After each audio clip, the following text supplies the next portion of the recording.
5, 4, 3, 2, 1. Ignition. Liftoff. 안녕하세요, 팔구브로스입니다. 최근 메르세데스 벤츠 AMG 관련 영상을 만들었는데 많은 분들이 브라부스에 대해 언급하며 댓글을 남겨주셨죠. 그래서 다른 주제를 만들다가 우디르급 태세 전환으로 급하게 브라부스에 대해 진로 변경을 하게 되었습니다. 네놈 따위는 우리의 분노를 막을 수 없. 벤츠 위의 벤츠인 브라부스, 메르세데스 벤츠 튜닝의 최고봉이자 세계 최대 규모의 튜닝 업체인 브라부스에 대해 지금 시작하겠습니다. 브라부스의 탄생. 독일인들의 자동차 사랑을 알 수 있듯 브라부스의 탄생도 역시나 독일인데요. 1970년대, 그 당시에도 벤츠는 특유의 드라이빙으로 고급스럽고 안전한 차로 많은 사랑을 받고 있었죠. 하지만 보도 부시만이라는 청년은 더 멋진 벤츠로 바꾸고 싶었고 여러 자동차 업체들을 찾아다니며 자신이 원하는 차량으로 튜닝하기를 바랬지만 그가 원하는 결과를 얻을 수는 없었습니다. 그래서 아버지가 운영하는 자동차 대리점 차고 뒤편에서 자신만의 차량을 만들고자 튜닝샵을 차리게 되죠. 여담으로 보도 부시만은 단순히 가지고 놀기 위해 포르쉐를 구입했지만 그의 아버지는 그냥 대리점이 아닌 메르세데스의 대리점을 운영하는 사람이라 경쟁사에서 생산한 모델을 운전하는 아들이 용납되지 않았다고 합니다. 다시 돌아와 보도 부시만은 벤츠의 S클래스였던 W116 차량을 포르쉐 속도에 견줄 정도로 수정하기 시작하며 1977년 대망의 브라부스를 설립하게 됩니다. 브라부스라는 이름이 탄생한 데에는 독일 법률에 따라 회사를 등록할 때 최소 2명 이상의 인원이 있어야 했는데 그의 대학 친구였던 클라우스 브렉만의 BRA와 그의 이름인 보도 부시만의 BUS를 따와 브라버스가 된 것입니다. 이후 자동차 튜닝에는 관심이 없었던 크라우스 브렉만은 법적 서류가 완료되고서 100유로에 자신의 지분을 팔고 회사를 나옵니다. AMG도 자신의 이름과 동업자의 이름을 따서 만든 것처럼 이때 독일은 회사 이름을 지을 때 살짝 대충 짓는 추세였나 봅니다. 89년생이 운영해서 팔구브로스라고 지은 것처럼 말이죠. 더 멀리, 더 빠르게. 브라부스의 시작은 벤츠의 S클래스 전문 튜닝 업체로 시작해 차량의 힘과 성능적인 퍼포먼스보다는 인테리어나 스타일링, 오디오나 비디오 같은 멀티미디어 시스템 판매에 중점을 두었습니다. 그렇게 독일을 넘어 전 세계의 벤츠를 가지고 있던 오너들에게 호응을 받으며 유명해지기 시작했는데 특히나 오일머니로 유명한 중동의 부자들로부터 그 인기는 실로 엄청났죠. 다른 벤츠와는 확연히 다른 나만의 벤츠를 갖고 싶었던 그들에게 브라부스는 거의 유일한 선택지였던 셈이니까요. 중동에서 얻은 막대한 수익을 바탕으로 보도 부시만은 1984년 독일의 브라부스 쇼룸과 연구개발센터 등을 세우며 더욱더 과감히 투자를 했는데 그 이유는 본닛 아래쪽에 있는 엔진에도 손을 대며 사업군을 더 확장하기 위해서였습니다. 이때 브라부스가 만든 메르세데스 1902 V8 차량은 기존 4기통 엔진을 빼내고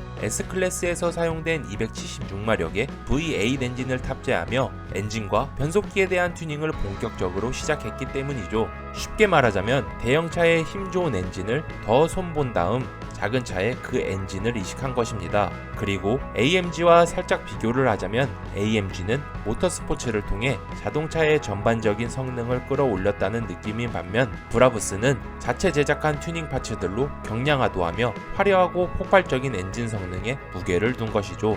고출력 대배기량을 중요시하는 미국의 한로드 문화랄까요? 실제로 1980년대 전 세계 자동차 문화는 그러한 흐름이었고 엔진 수압이 전문이었던 브라부스는 더욱더 승승장구하며 큰 인기를 끌고 고비 없이 지금까지 성장하게 됩니다. 덧붙여 보도 부시만은 1987년 설립된 독일 튜닝협회의 초대 회장직도 맡게 되죠.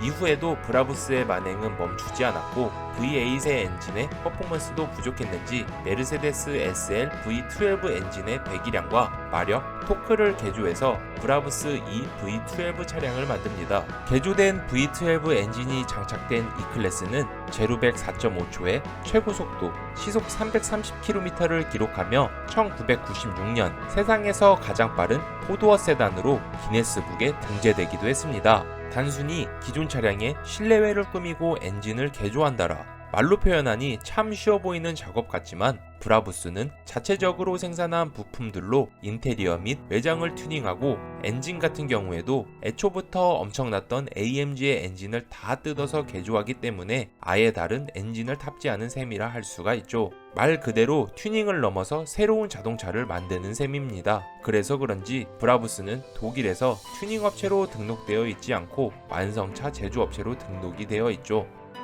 현상 유지는 퇴보다, 절반만 가도 성공한다라는 말을 비웃듯 브라부스가 내비치는 슬로건은 말뿐이 아닌 행동으로도 보여주는데요. 웬만한 양산차 공장에 비교해도 손색이 없을 정도인 전용 테스트 트랙과 풍동 실험장 등을 갖췄고 까다로운 품질 검사를 거쳐 브라부스는 탄생하기 때문입니다. 초창기 S클래스를 전문으로 튜닝하는 업체여서 그런지 차량의 승차감도 매우 중요시했으며 차량의 주행 밸런스를 위한 엑셀링과 브레이킹 등 대부분의 테스트는 전용 트랙에서 이루어졌고 고속주행 시 공기 역학적 특성을 살린 에어로 파츠들은 풍동 실험장에서 테스트가 진행되었기 때문이죠. 이런 많은 연구와 테스트들이 있었기에 1995년 브라부스에서 개발한 E클래스는 공기저항 계수 0.26으로 세계에서 가장 공기저항이 작은 세단으로 등록되기도 했습니다. 그리고 브라부스의 모든 엔진 튜닝 키트들은 일반 제조사들처럼 3년 10만 킬로미터 보증 기간을 두고 있는데 확실히 그들의 자신감이 엿보이지 않나요?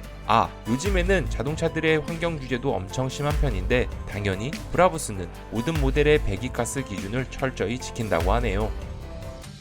벤츠 외의 브라부스. 1994년 슈퍼카 메이커인 이태리의 부가티는 브라부스와 손을 잡고 오피셜 워크스 튜너로 지정했습니다. 브라부스는 부가티 EB110 차량의 내외관 튜닝 파츠들을 제공했죠. 하지만 폭스바겐이 부가티를 사들이면서 파트너십은 끝이 났는데 그건 브라부스가 폭스바겐의 경쟁사였던 메르세데스 벤츠와의 관계를 위해서였다고 합니다. 1999년에는 미국 다임러 크라이슬러 그룹의 크라이슬러, 지프, 다찌를 튜닝하는 스타텍 브랜드와 스마트 튜닝 프로그램도 론칭했습니다. 이후 다임러와 크라이슬러는 결별을 했지만 스타텍은 지금도 잘 돌아가고 있죠. 이 밖에도 전기차 시장에서도 뒤처져 있을 순 없었는지 전기차에 손을 대기도 했는데 바로 테슬라가 내놓은 로드스터를 튜닝한 것입니다. 배기음이 없이 전기 모터로 움직이던 이 차를 스포츠카와 같은 배기 사운드 시스템을 달아주고 외관은 브라부스식으로 바꾼 것이죠.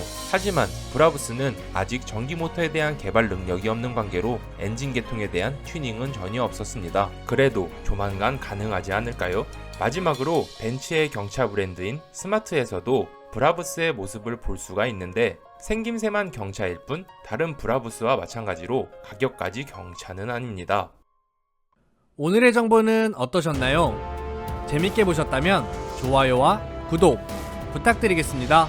끝.